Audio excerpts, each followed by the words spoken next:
Sa iba pang balita, posible umanong tumagal ng 2 buwan ang pagtukoy sa pagkakakilanlan ng mga biktima ng sunog sa isang pabrika ng tsinelas sa Valenzuela City. Ang ulat mula sa aming kasama si Alvin Baltazar. Kayang ma-identify ng PNP Crime Lab ang lahat ng bangkay sa malagim na sunog na pabrika sa Valenzuela City sa loob ng mahigit 1 buwan o 2 buwan. Ayon kay PNP Crime Lab Deputy for Operations Senior Superintendent Emmanuel Aranas, nagsisimula na ang kanilang DNA analysis sa 69 na mga bangkay habang 3 mga katawan ang una na nilang nakilala dahil sa physical features ng mga ito. Paniniyak ni Aranas, kaya nilang malaman ang pagkakakilanlan ng nalalabing 69 na mga nasunog na katawan sa pamamagitan ng DNA, gayong may nakita pa naman silang maaaring pagkunan ng maayos na buto. Dito po sa insidente ngayon, ang amin pong timeline dito is yung sa kanya, yung kaso lang po na ito is mga at least 2 months.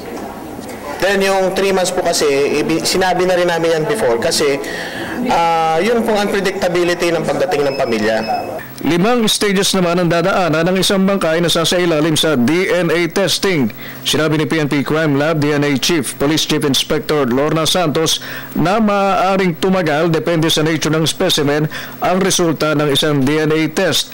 Pero tutuan niya nagkaroon ng extraction, dito maaaring magkaroon ng katagalan para makuha ang resulta ng DNA testing. Sa kaso po ng mga nasunog, depende po kasi meron tayong kinuhang tissue, meron din tayong kinuhang buto.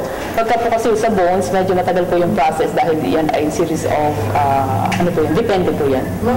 Sa kabilang dakoy, kinontra naman ang PNP Crime Lab ang ulat na kailangan gumugol ng 150,000 pesos kada isang bangkay para sa DNA test. Binigyan din ni Arenas na kung ang singilan sa mga pribadong ahensya na nagsasagawa ng DNA exam ay papalo ng 20 labang, higit na mas mababaan niya sa 20,000 pesos ang posibleng maging singilan sa kaso ng mga naging biktima ng sunog sa Valenzuela. Punto ni Arenas, sadyang mas mababa ang DNA fee kapag ang pagsusuri ay may kinalaman o gagamitin sa criminal cases. Kung sa aktual po na ganitong klaseng insidente at sa iba pang insidente ng krimen, definitely it is less than 20,000 kung pag-uusapan natin yung per piece. Sa Telebisyon ng Bayan, Alvin Baltazar.